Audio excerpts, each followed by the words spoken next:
సభాధ్యక్షులు మోహన్ రెడ్డి గారు, AICC incharge సోదరిమణి Meenakshi గారు, ఇన్ఛార్జ్ మంత్రివర్యులు సోదరిమణి సీతక్క గారు,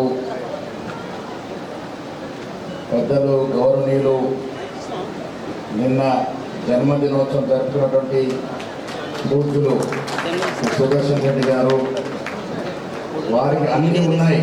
కుబేరుడు ఇంకా దీర్ఘ ఆయుష్ ఇచ్చి ఇంకా ఉన్నత పదవులకు పోవాలని మీ తరఫున నా తరఫున వారికి అభిలాషిస్తూ ఆకాంక్షిస్తూ, షబీర్ రెడ్డి గారు ప్రభుత్వ సలహాదారులు, పార్లమెంట్ సభ్యులు శంకర్ గారు, ఏఐసిసి కార్యదర్శి సంపత్ కుమార్ గారు, ఈ కార్యక్రమాన్ని తన నియోజకవర్గంలో ఏర్పాటు చేసి అన్ని ఏర్పాటు చేసిన మిత్రులు భూపతి రెడ్డి గారు, శాసనసభ్యులు లక్ష్మీకాంతరావు గారు, మాజీ శాసనసభ్యులు ఆకు లలిత గారు, ఈ ఈరపర్తి అనిల్ గారు, బాలకొండ ఇన్ఛార్జ్, అదేవిధంగా ఆర్మూర్ ఇన్ఛార్జ్, నిన్న బృహత్తరమైనటువంటి పాదయాత్ర నిర్వహించినటువంటి సునీల్ రెడ్డి గారు, వినయ్ రెడ్డి గారు, CC bank chairman Ramesh Reddy గారు, అన్నిటికీ మించి పెద్దలు పూజలు మాకు తండ్రి సమానులు జీవన్ రెడ్డి గారు, తాహిర్ బెన్ అందాన్ గారు, సాయిరెడ్డి గారు, ముప్ప గంగారెడ్డి గారు, ఈ జిల్లా కార్యకర్తలంతా సమిష్టిగా ఉండాలని చురుకైన కత్తి లాంటి వ్యక్తులు ఇక్కడ నియమించాం. చూసి రమ్మంటే కాల్తో వస్తారు. బల్మూరు వెంకట్ కానీ, అజ్మత్ హుసేన్ కానీ, రాజీవ్ కానీ, మా ఎడమ బుజ్జు ఎమ్మెల్యే కానీ, నరేష్ జాదవ్ కానీ వారిని ఇక్కడ నియమించడం జరిగింది. ఎప్పుడొక సందర్భంలో ముఖ్యమంత్రి గారు ఇన్ఛార్జ్ మార్పు విషయం వచ్చినప్పుడు ఆదిలాబాద్లో కొంత డిస్టర్బెన్స్ ఉంది, వీలైతే సీతక్క నిజామాబాద్ వేస్తే బాగుంటుందని చెప్పాను. వేసే ముందు కాదు, ఎప్పుడో 2-3 నెలల క్రితం సీతక్క గారి చేతులు మన జిల్లాను పెట్టారు. సీతక్క గారి గురించి తెలుసు మీ అందరికీ, నిన్న కూడా చెప్పారు. ఆనాడు అవసరమైనప్పుడు AK-47 నడిపి తర్వాత జీవన సమితిలోకి వచ్చి ప్రజల మన్నన పొంది ఎన్నోసార్లు శాసనసభ్యురాలు ఇవాళ మంత్రిగా మన జిల్లాకి మన అక్కగా ఇక్కడికి వచ్చినందుకు వారికి నేను అభినందిస్తూ ఉన్నాను. PCC జిల్లా నుంచి ప్రతినిధిస్తున్నటువంటి కార్యవర్గ సభ్యులు, అదేవిధంగా రాజిరెడ్డి గారు, తాహిర్ అందాన్ గారు, జావేద్ గారు, నగేష్ రెడ్డి గారు, రైజాజ్ గారు, PCC ప్రధాన కార్యదర్శి భూపాల్ గారు, శేఖర్ గౌడ్ గారు, మాజీ శాసనసభ్యులు రవీందర్ రెడ్డి గారు, చంద్రమోహన్ గారు, అరికల నర్సారెడ్డి గారు, వార్షి శేఖర్ గౌడ్ గారు, ఇంకా చాలామంది మహిళా సోదరిమణులు చాలామంది ఉన్నారు ఇక్కడ. మాజీ జగిత్యాల చైర్మన్, మాజీ కామారెడ్డి చైర్మన్ జక్కాని అనిత గారు, అద్విని గారు, మా ఇందిర గారు, అందరికి కూడా పత్రికా విలేకరులు మీ అందరికీ కూడా నమస్కారం. ఇది PCC అధ్యక్షుడి జిల్లా, కాంగ్రెస్ జిల్లా, కాంగ్రెస్ కార్యకర్తల యొక్క కంచుకోట. ఇది పెద్ద సభ్యులకు ఒక మాట చెప్పినాను. ఇవాళ మేము వేదిక మీద ఉన్నామంటే మా కళ్యాణం జరిగింది అంటే అది మీ వల్ల. రేపు మీ కళ్యాణం మేము చేయాలి. పెద్దలు సుదర్శన్ రెడ్డి గారికి, లక్ష్మీకాంత్ గారికి, భూపతి రెడ్డి గారికి, షబీర్ గారికి, పోటీ చేసినటువంటి సునీల్ గారికి, వినయ్ గారికి మీ అందరికీ చెప్తా ఉన్నాను, ఇది మన బాధ్యత. రేపు వారిని అన్ని విధాలుగా ఆదుకొని గెలిపించే బాధ్యత మనది, మన కర్తవ్యం అనే మాట కూడా చిన్న చెప్తా ఉన్నాను. సీతక్క గారి సమన్వయంలో రేపు జరిగే ఎన్నికల్లో చాలామంది అంటారు కొత్త పాత అని. పాత వారికి ఉండే ప్రమేయము ప్రాముఖ్యత తప్పక ఉంటుంది. మేము కాన్స్టిట్యూన్సీకి 2 డైరెక్టర్లు పోస్ట్ తీసుకుంటే ప్రతి చోట కూడా జల్లెడ బట్టి పాత వాళ్ళని ఎంపిక చేసాం. కొన్ని చోట్ల కొత్త వాళ్ళు వస్తే మళ్ళీ పాత వాళ్ళని ఎంపిక చేసాం. ఒక్క 10 నియోజకవర్గాల మీద వారితో వచ్చిన వారికి ఒకటి, పాత వారికి ఒకటి చొప్పున ఇచ్చాం. పాత కొత్త కలయిక ఉండాలి. PCC కార్యవర్గంలో కూడా కేవలం 15% కొత్త వారికి ఇచ్చాం. ఎవరా కొత్త వారు? మన పార్టీ నుండి బయటికి వెళ్ళి మళ్ళీ వచ్చిన వాళ్ళు. కానీ 85% పిసిసిలో మీనాక్షి నటరాజన్ గారు నేను 85% ఇచ్చినాం. పాత వారికి ప్రాముఖ్యత తప్పకుండా ఉంటుంది, కొత్త వారికి అవకాశాలు కూడా ఉంటాయి. ఇది కాంగ్రెస్ పార్టీ యొక్క సంస్కృతి. మిత్రులారా, జనహిత యాత్ర ఎందుకు చేపట్టాల్సి వచ్చింది? కొన్ని పత్రికలు ఇష్టం వచ్చినట్టు రాస్తూ ఉన్నాయి. ముఖ్యమంత్రి గారట పాదయాత్ర అడ్డుకోవాలన్నట, చాలా ప్రయత్నం చేశారట, ఆయన కూడా మేము చేస్తా ఉన్నమాట. అసలు ఏం జర్నలిజం ఇది? మిత్రులకు తప్పు అనుకోవద్దు, జర్నలిస్టు నాకు అపారమైన గౌరవం. వాస్తవాలు రాయాలి, కొన్ని పేపర్లు ఇంత దిగగా రాయడం ఏంటి? అసలు దీని పూర్వోత్తరాలు తెలవాలి, మనకి కార్యకర్త తెలవాలి. మేము 42% రిజర్వేషన్ ప్రజెంట్ చేయడానికి రాహుల్ గాంధీ ఖర్గే గారికి పోయాం. ప్రజెంటేషన్ అయిపోయింది. ఖర్గే గారు సౌత్ ఇండియా బ్రేక్ఫాస్ట్ అని కొంచెం మేడం సాగర్ రత్నానికి బ్రేక్ఫాస్ట్ తెప్పించినారు. తినే సమయంలో ఓ జై బాబు జై భీమ్ కార్యక్రమం बहुत अच्छा चल रहा ना, अरे गौड़ा जी वो पदयात्रा क्यों नहीं करते అన్నాడు. అనగానే ముఖ్యమంత్రి ఉండి ఇదివరకే మేము డిస్కస్ చేసుకున్నాము, నేను ముఖ్యమంత్రిగా పోలిన పీస్ అధ్యక్షుడు మొదట బస్ యాత్ర అనుకున్నాడు, తర్వాత అది మీనాక్షి గారితో మాట్లాడి పాదయాత్ర అనుకుంటా ఉన్నాము, వీళ్ళు గో హెడ్ అని చెప్పాడు. ఎవరు చెప్పారు? ముఖ్యమంత్రి గారు బట్టిగా సమక్షంలో చెప్పాడు. ఖర్గేజీ అన్న మాటలకి వీళ్ళు గో హెడ్ అని చెప్పారు. तो राहुल गांधी అన్నాడు, यस ये तो बेहतरीन तरीका है, आप और मीनाक्षी पदयात्रा करिए और रेवंत जी उनके पूरे मदद करिए అన్నాడు.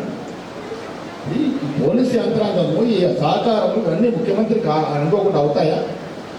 పిచ్చివాళ్ళు తెలియక పాదయాత్ర అడ్డుకోమన్నాడని ఆగలేదు. ఏమి రాతలు రాస్తున్నారా మీరు? కార్యకర్తలు మీకు చెప్తా ఉన్నా, మీ ద్వారా ప్రజలు, తెలంగాణ ప్రజలు తెలవాలి. కాంగ్రెస్ పార్టీ కుటుంబం, రేవంత్ రెడ్డి గారు వయసులో చిన్నవాడైన అన్నదమ్ములం, విడదరని బంధం మాది. క్యాబినెట్ మంత్రులు, ముఖ్యమంత్రి, మేము కలిసి గట్టిగానే ఉంటాం. కారణం కాంగ్రెస్ పార్టీకి అధికారం ఎందుకు ఇచ్చారు ప్రజలు? మీరు కలిసి ఉండండి, మాకు ఫలాలు ఇవ్వండి అని. కార్యకర్తల యొక్క నమ్మకాన్ని వమ్ము చేయం. ఈ కుటుంబం కలిసే ఉంటుంది. ఏదైనా తగాదాలు వస్తే మేము బాగుపడతామని ఒక ఆశ పడితే నక్కల్లాగా చూస్తే మీకు నిరాశ తప్ప ఇంకే ఉండదనే మాట కూడా చెప్తా ఉన్నాను. ముఖ్యమంత్రి గారు, భట్టి గారు, మేము సీనియర్ నాయకులు అందరం అనునిత్యం సమాలోచన చేసుకొని ఈ రాష్ట్రానికి ఇవ్వాల్సిన ఫలాలు ఏ విధంగా ఇవ్వాలి, ఇవాళ ఏ పరిస్థితి, ఆర్థిక పరిస్థితి. కేసీఆర్ గారు ముఖ్యమంత్రిగా 10 ఏళ్ళు ఈ రాష్ట్రాన్ని అధోగతి చేసి 8 లక్షల అప్పులో పెట్టి పలాయనం చిత్రీకరణ ఫామ్ హౌస్లో పడుకున్నాడు. ఆ భారం రేవంత్ రెడ్డి గారి క్యాబినెట్ మోస్తా ఉంది. అని ఇచ్చిన వాగ్దానాలు పెద్దవి. ఆనాడు ప్రజల సంక్షేమం కోసం వాగ్దానాలు ఇచ్చాం. కష్టమైనా నష్టమైనా ఒక్కొక్కటిగా తీస్తూ వస్తూ ఉన్నాం. వెనక్కి తగ్గట్లే. కేసీఆర్ లాగా వాడుకొని కక్షి బస్సులే వదిలేసే రకంగా మనం చేయట్లేదు. ఇలా ఉచితంగా మహిళలకు బస్సు నుంచి మొదలుగోను ఇలా సన్న బియ్యాల వరకు, ఇతర ఇళ్ల వరకు, గ్యాస్ సబ్సిడీ వరకు,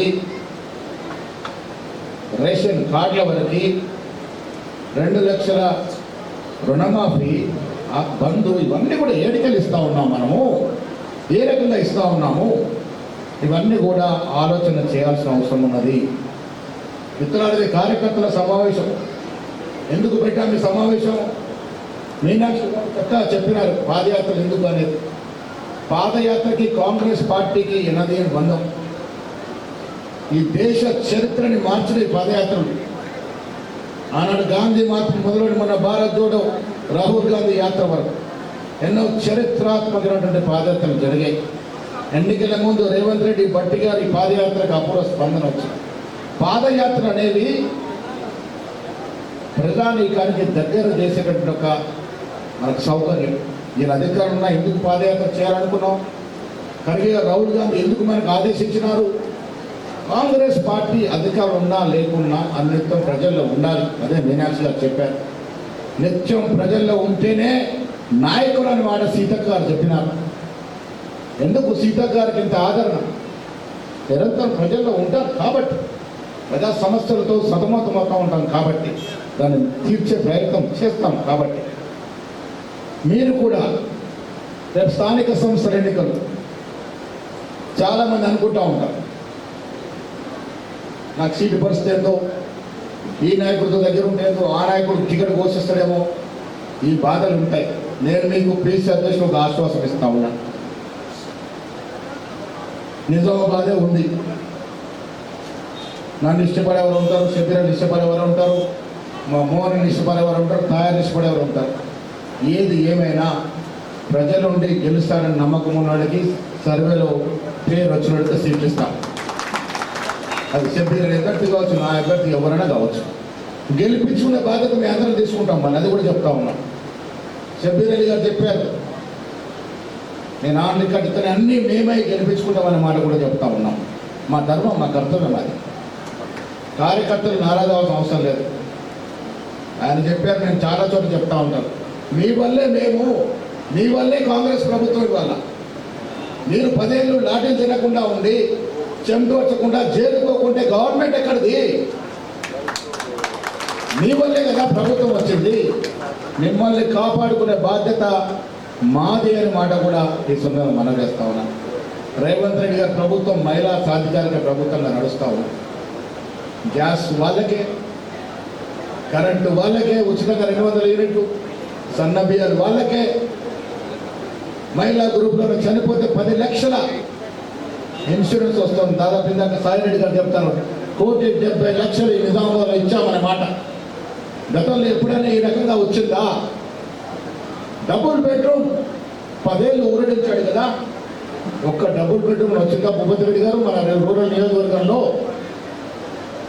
ఇవాళ ఇందిరమ్మపేట భూమి పూజ చేసుకుంటా ఉంటే ఆ మహిళల్లో చూస్తున్న ఆనందం ఇది. రాహుల్ గాంధీ, ఖార్గే, రేవంత్ రెడ్డి, మీనాక్షి రెడ్డి మార్పు ప్రభుత్వమే. ప్రజలకు ఇచ్చిన మాట నిలబెట్టుకునే ప్రయత్నం చేస్తూ ఉన్నాం. జిల్లా విషయానికి వచ్చినప్పుడు సుదర్శన్ రెడ్డి గారు చెప్పారు, ఇంజనీరింగ్ కళాశాల అందరం అడిగాం. అధికార యంత్రం ఎంత ఉదాసీనంగా ఉంది అంటే, ఒక 12 రోజుల క్రితం నాకు కూడా ఫోన్ చేసిన ఐరెస్పాన్స్ సార్, మన కాలేజీ లేదు, అసలు ప్రాసెస్ కాలేదని.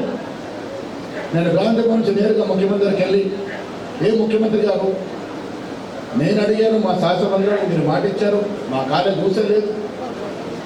అధికారుల తీరు చెప్తా ఉన్నాను. ఆనాడు ఆయన ప్రిన్సిపల్ రెడ్డికి ఇమ్మీడియట్గా ఫోన్ చేసి ఆఫీస్ పెట్టుకొని, ఇది ప్రిన్సిపల్ రెడ్డి గారు, సీనియర్ ఎమ్మెల్యే అడిగారు, ఏమైంది, ఎందుకు ఇంత ఉదాసీనంగా నాకు తక్కువ 24 గంటల లోపల కావాలి అంటే 3 రోజుల లోపల జీవో ఇచ్చినారు. ఇది కాంగ్రెస్ పార్టీ కమిట్మెంట్. అగ్రికల్చర్ కళాశాల కూడా తెస్తా ఉన్నాం. పెద్ద సురేష్ రెడ్డి గారు కోరుతా ఉన్నాం, ఇందాక హైవే మీద ఉండాలి కాబట్టి తెలంగాణ యూనివర్సిటీలో పెడదామనే మాట రిక్వెస్ట్గా చెప్తా ఉన్నాం. తొందరలోనే అగ్రికల్చర్ కళాశాల తెలంగాణ యూనివర్సిటీలో నెలకొల్పమనే మాట చెప్తా ఉన్నాం.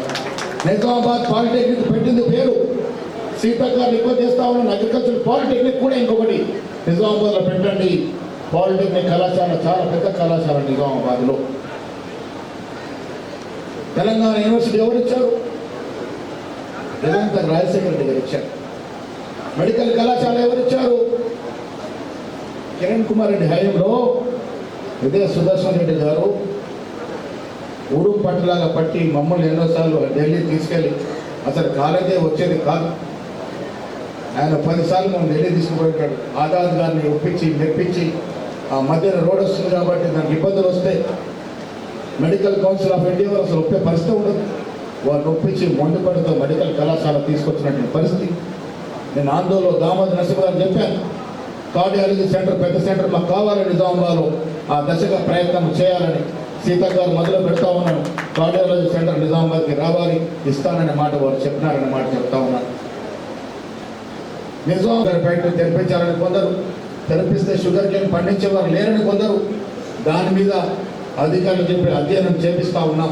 షుగర్ ఫ్యాక్టరీ తెరవాలా, దాని బదులుగా ఏదైనా పామ్ ఆయిల్ ఇండస్ట్రీ ఇవ్వాలా, ఇవన్నీ అధికారుల సూచన ప్రకారం, నిష్ణాతుల సూచన ప్రకారం చేసే ప్రయత్నం చేస్తా ఉన్నామనే మాట సందర్భం మనం చేస్తా ఉన్నాం. కళ్యాణ లక్ష్మి చెక్కులు పంచుతా ఉన్నాం. ఇవాళ ఎప్పటి అది, ఎప్పుడు చెక్కులు భూపతి రెడ్డి గారు, ఎప్పుడు చెక్కులు వస్తూ ఉన్నాం మనం? కేసీఆర్ బకాయి పెట్టినట్టు 1000 చెక్కులు మనం ఇస్తూ ఉన్నాం. ఎంత దరిద్రంగా పాలన జరిగిందంటే 25,000, 50,000 చెక్కులు ఇచ్చేటటువంటి పరిస్థితి లేకుండా కేసీఆర్ పాలన జరిగింది. 6 అడుగుల హరీష్ రావు ఇలా అబద్ధాలు మాట్లాడుతూ ఉన్నాడు. బంక చెర్ల విషయంలో మన మీద తప్పు చేసినట్టు ఈయన 6 అడుగులు, ఆ నల్గొండలో ఒక 3 అడుగులు ఉంటాడు. ఈ 6 అడుగులైనా ఆ 3 అడుగులైనా మాట్లాడుతున్నారు బనకచర్ల గురించి. ఏం మాట్లాడుతున్నారు? 2016లో మంత్రిగా సుదర్శన్ రెడ్డి ఇరిగేషన్ మంత్రిగా చేసినారు. 16లో అపెక్స్ కంపెనీలో 16 సార్ కేసీఆర్ గారు పోయి అరే రాయలసీమ రత్నాలసీమ చేస్తా, అరే సపరేట్ అయినాక తెలంగాణ ముఖ్యమంత్రి రాయలసీమ రత్నాలసీమ చేస్తా, అక్కడ రత్నాలు ఏరుకుంటాడు పోయి ఆంధ్రని సస్యావనం చేస్తామని నువ్వు మాటిస్తే 3000 టీఎంసీలు గోదావరిలో పోతుంది, మాకు 1000 టీఎంసీ సరిపుచ్చుకుంటాము అని ఒక ముఖ్యమంత్రిగా మాట్లాడితే దాన్ని ఆసరాగా తీసుకొని దాదాపు 90,000 కోట్లకి వాళ్ళు జీవోలు ఇచ్చి దానితో అనుసంధానంగా గోదావరి నది నీళ్ళని కృష్ణానదిలో కలుపుతూ కృష్ణానది నీళ్ళ ద్వారా బనకచెర్ల వరకు టన్నులు పెట్టుకుంటూ ఇష్టారాజ్యంగా నీళ్లు తోడుకెళ్తానంటే రేవంత్ రెడ్డి గారు, ఉత్తమ్ కుమార్ రెడ్డి గారు ఢిల్లీ పోయి కంప్లైంట్ చేసి ఆ జీవోను ఆపిస్తే ఇప్పుడు ఆయనేమో మన మీద బట్టలు చేస్తున్నాడు. అదే 10 ఏళ్ళు ప్రభుత్వం నుండి అబద్ధాలు ఆడినారు, ఇంకా అబద్ధాలు ఆడితే ప్రజలు ఒప్పుకుంటారా? ఎట్లా ఒప్పుకుంటారా? నాకు అర్థం కాదు. ఇష్టారాజ్యంగా చేస్తారంటే ప్రజలు ఒప్పుకోరు. నిజాయితీ అవసరం, రాజకీయ నాయకుడికి నిబద్ధత అవసరం. ఒక మిత్రుడు ఎవరో కార్యకర్త మాట్లాడుతూ సోషల్ మీడియా గురించి మాట్లాడారు. మీరు చూస్తూ ఉన్నారు సోషల్ మీడియా ఏ రకంగా నడుస్తూ ఉందో. కేటీఆర్ గారు సంపాదించిన డబ్బుల నుంచి చాలా డబ్బులు పెడుతూ చాలా హ్యాండిల్స్ కొంటా ఉన్నారు. మా యూనివర్సిటీ గారికి బాగా ఐడియా ఉంది. ఇప్పుడు కూడా 100 కోట్లు పెట్టి తిమ్మిని బాంబింది ఉన్నది లేనట్టు, లేదు ఉన్నట్టు ఫోటోలో అడగాలు మారిపోతాయి, వీడియోలో సౌండ్లు మారిపోతాయి. ఇష్టారాజ్యంగా ఎల్లో జర్నలిజం నడుపుతూ ఉన్నారు. సోషల్ మీడియా అనేది ఒక మంచి సాధనం. ఈ అధునాత ప్రపంచంలో, ఇంత develop science and technology develop అయిన ప్రపంచంలో సోషల్ మీడియా ఒక ఆధునాతన మనకి ఒక సాధనం. దాన్ని దురుపయోగం చేస్తూ ఉన్నారు. ఉల్టా మన గురించి మాట్లాడుతూ ఉన్నారు. తప్పులు వారి మామగారు నాకు మంచి మిత్రులు సుదర్శన్ రెడ్డి గారికి దగ్గర రామకృష్ణ బాబు. అసలు ఆమె ఏ పార్టీలో ఉందో నాకే తెలియదు, ఇప్పుడు మీకెవరో తెలుసో తెలియదు. కుల సర్వే గురించి రాహుల్ గాంధీ గారు ఆకాంక్షాలి రెడ్డి అయ్యి ఉండి కూడా ముఖ్యమంత్రి రేవంత్ రెడ్డి గారు దాన్ని ముందుకు తీసుకెళ్ళి గొప్ప విషయం. ఇదంతా సపోర్ట్తో రేవంత్ రెడ్డి గారు సపోర్ట్. బీసీ రిజర్వేషన్ నేను కామారెడ్డిలో ప్రవేశపెట్టాను. సిద్దిరామయ్య గారు మేమంతా ప్రవేశపెట్టాం. సిద్దిరామయ్య గారు వచ్చినారు. తర్వాత నేను బీసీ అధ్యక్షుడు అయ్యాను. నేను రేవంత్ రెడ్డి గారు ఎన్ని మార్లు కూర్చున్నామో, ఎన్ని మార్లు దీన్ని ఎక్సర్సైజ్ చేశామో, ఎంత దీని మీద లోతుగా అధ్యయనం చేశామో, పొన్న ప్రభాకర్ సురేఖ బీసీ నాయకులు పిలిచి ఎన్నిసార్లు మీటింగ్ పెట్టామో, ఈ 42% రిజర్వేషన్ పెట్టాను క్యాబినెట్లో ఎన్నిసార్లు చర్చించామో, ఇవేమైనా కవితకి తెలుసా? ఇవన్నీ జరిగేటప్పుడు కవిత ఎక్కడ ఉంది? జైల్లో ఉంది. మరి ఆవిడ మనం మన ఆజ్ఞను తీసుకొస్తే మేమంతేదో రేపు సంబరాలు చేద్దామని అనుకుంటా ఉంటే ఆ రోజు రాత్రే కలర్ పూసుకుంటా ఉంది. కలర్ కూడా మారిపోయింది, బ్లూ కలర్కి వచ్చేసింది, గులాబీ కలర్కి. సో ఈ విచిత్రం అంటే ఎవరో చేస్తే ఇప్పుడు కష్టపడ్డ వాడికి ఫలితం ఇవ్వాలి. నేను కవిత గారికి సోది అడుగుతాను, మన జిల్లా కాబట్టి. 2014లో మీరు అధికారులు ముఖ్యమంత్రి అయిన తర్వాత ఒక్క మహిళ కూడా క్యాబినెట్లో లేకుంటే అడిగిన పాపాన పోలేను. 33% రిజర్వేషన్ 22% తగ్గించినప్పుడు అడిగిన పాపాన పోలే. బీసీలకు ఏం చేద్దాం నాయన, బయట బీసీలు అంత అడుగుతారు, ఎప్పుడు అడిగినావా? ఎప్పుడు అడగలే. ఇయ్యాలంటే ప్రేమగా వస్తుంది బీసీల గురించి. అసలు నా వల్లే ప్రభుత్వం చట్టం చేసిందంటే అంతకన్నా జోక్ ఏముందో నాకు అర్థమైతలేదు. ఇలా హరీష్ రావు కేసీఆర్ మాట్లాడుతూ ఉన్నారు బీసీల గురించి. నట్టెట్ట ముంచింది. కేసీఆర్ శాంపుల్స్ ప్రభుత్వం నడిపిండి. ఫలానా చోట ఎలక్షన్ అంటే అక్కడ ఏ జనం ఎక్కువ ఉంది, హుజురాబాద్ ఎలక్షన్, ఎస్సీ జనాభా ఎక్కువ, దళిత బంధు ఇచ్చింది లేదు, సచ్చింది ఇప్పుడు చెక్కులు మురుగుతూ ఉన్నాయి. ఏడు ఎలక్షన్ ఉంటే బీసీ బంధు, ఎన్నికలు ఉంటే నిరుద్యోగ వృత్తి, ఉద్యోగాలు. అదే ఇంత అబద్ధాల కోరు ముఖ్యమంత్రి ప్రపంచంలో కూడా ఉండడు. ఆషామాషిగా రాలే. నేను మళ్ళీ చెప్తా ఉన్నా, మీరంతా కష్టపడ్డారు. ఆనాడు బీసీ కృష్ణ రేవంత్ రెడ్డి యంగ్ డైనమిక్గా మాట్లాడగలిగినాడు. అన్నిటికీ మించి నాలాటలో బ్యాక్ ఉండి అందరిని ఏకం చేయగలిగినాం. సోనియా గాంధీ, రాహుల్ గాంధీ, ఖర్గే, ప్రియాంక వచ్చి మాట ఇచ్చినారు. ఆ మాటను నమ్మినారు ప్రజలు. సోనియా గాంధీ మాట ఇస్తే నమ్ముకుంటే న్యాయం జరుగుతుందని మనం ప్రభుత్వం తెచ్చినారు. కష్టకాలంలో ప్రభుత్వం ఉన్నా, ఆర్థిక నిర్బంధం ఉన్నా నడిపిస్తూ ఉన్నాం. మీరు ధైర్యంగా ఉండాలి. ఈ రాష్ట్రంలో మళ్ళీ బీఆర్ఎస్ పార్టీ మొలికిస్తా నేను అనుకుంటా. మీకేమైనా అనుమానం తెలియదు కానీ, ఎందుకంటే 4 ముక్కల ఆట అయిపోయింది. కేటీఆర్ కవిత డిష్యం నడుస్తుంది ఫుల్. ఎందుకు నడుస్తుంది? ఆస్తుల పంపకాలు అపారంగా సంపాదించేశారు 10 ఏళ్లలో. ఆయన సంపాదించింది ఈమె లెక్కలు ఉన్నాయి. ఈమె సంపాదించిన చిట్ట ఆయన దగ్గర ఉంది. సమతుల్యం వస్తలేదు. ఈ ఇద్దరు ఫైట్ల పెద్ద ఆయన పాపం ఫామ్ హౌస్కి పరిమితమైండు. అదును కోసం హరీష్ రావు చూస్తున్నాడు. ఈ 3 ముక్కల ఆట నేనేమైనా తీసుకుందామని. సో ఈ లెక్కన 4 ముక్కల ఆడిన బీఆర్ఎస్ పార్టీ ఈ రాష్ట్రంలో మొలవదు కాక మొలవదు. నాకైతే గ్యారంటీ ఉంది. ఇంకా బీజేపీ పార్టీ, నేను చెప్పిన దేవుడు అంటే నాకు చాలా అపారం. నా పేరు మహేశ్వరుడు. శివుని ఆరాధిస్తున్న పుట్టినాను నేను. రోజు పొద్దున్నే శివ పూజ చేసుకుంటాను నేను. చేసుకొని బయటకు రాను. మా ఫాదర్ మా ఊళ్ళో 3-4 గుళ్ళు కట్టించాడు. లొంకరామని ఆయనే కట్టించాడు. మా ఊళ్ళో 3 గుళ్ళు ఆయనే కట్టించాడు. మా తాయారికి నమ్మడానికి తెలుసు. భక్తి అంటే ఏందో మాకు తెలుసు. దేవుడు చోట. శ్రీరాముడు యుగం ఎప్పుడు ఎన్నేళ్ళ కిందది? అసలు శ్రీరామచంద్రుడికి బీజేపీ పార్టీకి ఏమిటి సంబంధం? ఆయనకి మెంబర్షిప్ ఇచ్చిందా ఇల్లు, లేక ఆయన ఆశీర్వాదంతో బీజేపీ పార్టీ వచ్చిందా? బీజేపీ పార్టీ వాడు శ్రీరాముని ఎట్లా ఓన్ చేసుకుంటాడు? శ్రీరామచంద్రుడు మనందరి వాడు, శివుడు మనందరి వాడు. అరే సిగ్గుండాలి. 2014 గెలిచి కూడా 2018 మళ్ళీ శ్రీరామచంద్ర పేరు ఓట్లు అడిగిన మీరు 4 ఏళ్ళు 5 ఏళ్ళు ఏం చేసారు జనానికి చెప్పాలి కదా. ఎలా 2 కోట్ల ఉద్యోగాలు అన్నారు, ఉన్న ఉద్యోగాలు పీకేశారు. పబ్లిక్ సెక్టర్ కంపెనీలను మూసేశారు. ఎవరికి ఉద్యోగం ఇచ్చారు? పబ్లిక్ సెక్టర్ కంపెనీలను ఎవరికి అమ్మినారు? అదాని అంబానీకి అమ్మినారు, ఎయిర్పోర్ట్లు అమ్మినారు. కార్పొరేట్ సెక్టర్ను పెంచి డీజిల్ కిరోసిన్ ధర మీద ఈ రోజు వరకు 12 ఏళ్లలో 60 లక్షల కోట్లు సంపాదించింది కేంద్ర ప్రభుత్వం. 60 లక్షల చిల్లర కోట్లు. ఎవరికైనా ట్రాన్స్ఫర్ అయిందా? పెట్రోల్ ధర దిగిందా? డీజిల్ ధర దిగిందా? ఇదంతా సామాన్యుడు కదా వాడేది. ఇలా గ్యాస్ సబ్సిడీ కేంద్ర ప్రభుత్వం ఇట్లా 500 రూపాయలు మనం కడతా ఉన్నాం అడ్వాన్స్గా. గరీబ్ వర్గం ఆలోచించారు. ఓట్లు వస్తుందారు జై శ్రీరామ్. అదే ఆయన మనం ఆలోచించాలా. మనది అయిపోయింది. మన వెనుక తరాలు నాశనం అయిపోతాయి ఈ రకంగా పోతే. దేవుడు ఉండాలి, గుళ్ళు ఉండాలి, పూజించాలి. అదొక వైపు. రాజకీయాలు దేవుడితో జరగకూడదు. ఇది వినాశనానికి దారితీస్తున్న మాట గురించి మనం చెప్తా ఉన్నాం. కిషన్ రెడ్డి గారు బీసీల గురించి మాట్లాడుతున్నారు. 20 అడుగులు లెక్క చెప్తా ఉన్నాను. అరే మాట్లాడే ముందు కిషన్ రెడ్డి గారు ఒక్కసారి మీరు గుజరాత్ పోయి, మీ నాయకుడు మోడీ పాలనలో గుజరాత్ ప్రభుత్వంలో మేము ముస్లింకి రిజర్వేషన్ ఇస్తా ఉన్నాము, నేను దాన్ని ఎప్పుడు పట్టించుకోవాలని మీ మోడీ గారు ఆన్ రికార్డ్ చెప్పిండు. అక్కడ ఇస్తే తప్పు లేదు. ఇక్కడ 57% రిజర్వేషన్ ముస్లిం ఉన్నారు కాబట్టి సపోర్ట్ చేయాలి.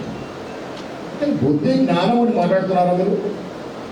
ఎప్పుడైనా మీరు పని చేసి గెలిచినారా?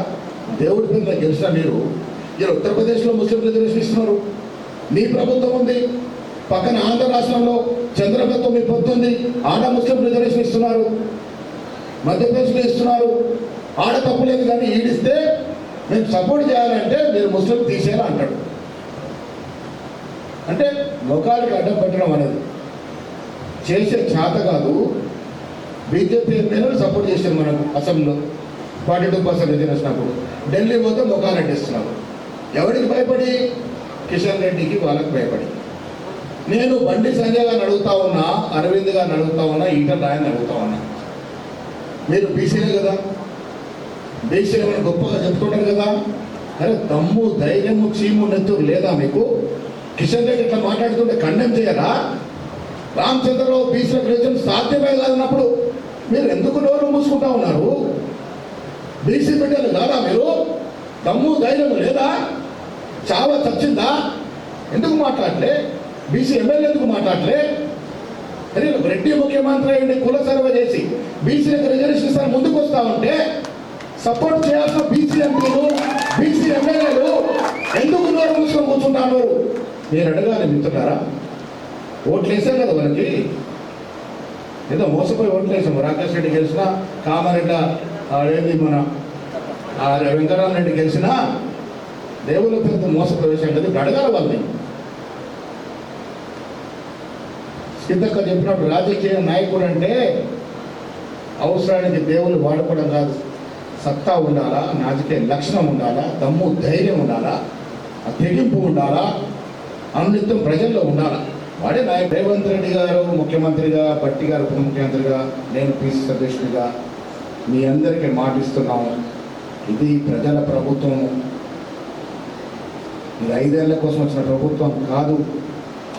ఇందాక మా మిత్రుడు చెప్తాను, ఇంకా 10 ఏళ్ళు అంటే ఇంకా 15-17 ఏళ్ళు మనం అధికారంలో ఉంటాం. కారణం కూడా చెప్తా. మనం ఇచ్చే సంక్షేమం ఏ ఇతర రాష్ట్రంలో ఇవ్వట్లే.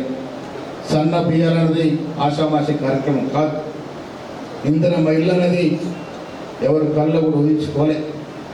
ఉచిత బస్సు అనేది కర్ణాటక మనమే ఇస్తా ఉన్నాం. ఈ దేశంలో మైళ్ళు కాలరెత్తుకొని గర్వంగా పోయే పరిస్థితి కలగజేసినాం. అందుకే చెప్తా ఉన్నా, బీఆర్ఎస్ పార్టీ 4 ముక్కలైంది. తలో దారి చూసుకుంటారు. బీఆర్ఎస్లో నాయకులు కొంత ఇటు కొంత అటు జాయిన్ అవుతారు, అది క్లియర్. పార్టీ అయితే ఉండదు.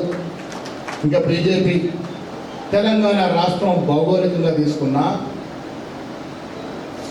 చారిత్రకంగా తీసుకున్నా, సాంఘిక పరంగా తీసుకున్నా బీజేపీ ఇక్కడ అధికారంకి వచ్చే పరిస్థితులు లేవు. ఎందుకంటే ఇక్కడ ఉన్నటువంటి పాపులేషన్ కాన్స్టిట్యూయెంట్స్ అలా ఉన్నాయి. బీజేపీ ఎక్కడో అక్కడ 4-5 సీట్లు తప్ప రాష్ట్రంలో అధికారం వచ్చే పరిస్థితి లేదు. ఇంకా దేవుడు గుళ్ళ పేర్లు ఓట్లాడితే ప్రజలు నమ్ముతారని అనుకోవట్లేదు. ప్రజలు వివేకంగా తెలంగాణ ప్రజలు అడుగుతారు మీరు ఏం చేశారని. ఇలా చేసి చూపిస్తూ ఉన్నాం. కాంగ్రెస్ పార్టీ ఇచ్చిన మాట నిలబెట్టుకుంటా ఉంది. కుల సర్వే దేశం, రాహుల్ గాంధీ నినాదం, జిస్కి జితని ఆబాదీ ఉనికి ఉతని భాగీదారి. సమాజంలో ఎవ్వరు ఎంత శాతం ఉంటే వారికి అన్ని ఫలాలు అందాలనేటువంటి నినాదం ఇలా ఉద్యమం లాగైంది. ఎందుకు ఖర్గే గారు, రాహుల్ గాంధీ గారు పార్లమెంట్లో నిలబెత్తబోతా ఉన్నారు? ఎందుకు రేవంత్ రెడ్డి గారు 6 తారీఖున ఢిల్లీలో మనందరితో ధర్నా కూర్చోబోతా ఉన్నాడు? రేపు కార్యకర్తతో ట్రైన్ పోతా ఉంది ఢిల్లీకి. మీనాక్షి గారు, నేను, సీతక్క గారు కూడా ట్రైన్లో పోతా ఉన్నాం నాగ్పూర్ వరకు. ఎందుకు పోవాల్సి వస్తూ ఉంది? కేంద్రానికి కనువిప్పు కావాలి. రాహుల్ గాంధీ పదే చెప్తున్న తెలంగాణ మోడల్, తెలంగాణ ముఖ్యమంత్రి చేసిన తీరు అన్నిట్లో జరగాలని కేంద్రానికి కనువిప్పు కావాలి. మోడీ గారు బీసీ తెచ్చుకుంటాడు. ఏం చేస్తున్నాడు? బీసీకి ఏమేలుగా పెడుతున్నాడు? ఇలా తెలంగాణ బీసీల కోసము రేవంత్ రెడ్డి నేతృత్వంలో ధర్నా జరగబోతోంది. మీనాక్షి నటరాజన్ గారు నాయకత్వంలో మేమంతా పోతా ఉన్నాం. శాసనమండలి సభ్యులు, నాయకులు అందరం పోతా ఉన్నాం. ఇది కమిట్మెంట్. కాంగ్రెస్ పార్టీ ఇచ్చిన కమిట్మెంట్ ప్రకారము ఫుల్ఫిల్ చేసే దశగా మేము పోతా ఉన్నాం. మనకు తోడుగా ఖర్గే గారు ఉన్నారు, రాహుల్ గాంధీ గారు ఉన్నారు, సోనియా గాంధీ గారు ఉన్నారు. ఇది కాంగ్రెస్ పార్టీ. ఇప్పటి ముప్పటిగా అబద్ధాలు చెప్పి జారవిడిచే పార్టీ కాదు. కేంద్ర నాయకత్వం ఉంది. మా మీద అజమాయిషీ ఉంటుంది. ఒళ్ళు దగ్గర పెట్టుకొని పనిచేస్తూ ఉన్నాం. ప్రజలకు ఇచ్చిన ప్రతి మాటని ముందుకు తీసుకెళ్తూ ఉంటాం. మీనాక్షి నటరాజన్ గారు మనకి ఇన్ఛార్జ్గా ఉన్నారు. ఎన్ఎస్ఏలో అఖిల భారత అధ్యక్షుడు మాతో పాటు పనిచేసినటువంటి గొప్ప నాయకురాలు. మీ అందరూ తెలియదు కాదు, పరిపూర్ణ గాంధీయవాది. నేను మొన్నటి నుంచి మీనాక్షి నటరాజన్ గారిని మీనాక్షి గాంధీ అనే పిలుస్తూ ఉన్నాను. మీనాక్షి గాంధీ గారు నిజాయితీ, నిబద్ధతకి నిబద్ధమైనటువంటి మీనాక్షి నేతృత్వంలో మేమందరం కూడా ఒక కార్యకర్త స్థాయి నుంచి స్థాయికి వచ్చాం. గొప్ప విషయం. ఇది కాంగ్రెస్ పార్టీలో సాధ్యమవుతుంది.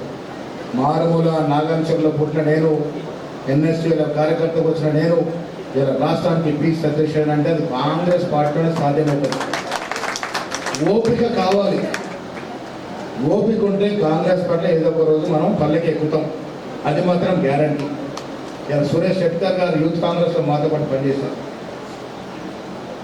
ఓపికత ఉన్నారు కాబట్టి పార్లమెంట్ సభ్యుడైన తర్వాత ఎమ్మెల్యే అయిన మళ్ళీ పార్లమెంట్ సభ్యుడైన. వాళ్ళ ఫాదరు, వాళ్ళ తాతగారు కూడా కాంగ్రెస్ రాజకీయాలు ఎమ్మెల్యేగా చేశారు. సో రాజకీయాలు ఓపిక ఉండాలి. ఓపిక ఉంటే ముందుకు పోతా ఉన్నటువంటి మాట సందర్భం చేస్తూ మిత్రుడు సంపత్ కుమార్ గారు ఇక్కడ ఉన్నారు, మా ఏఐసి సెక్రటరీ. ఖర్గే గారు దొరుకుంటే వాడినే కలుస్తాం మేము, సౌత్ ఇండియా ఖర్గే గారు.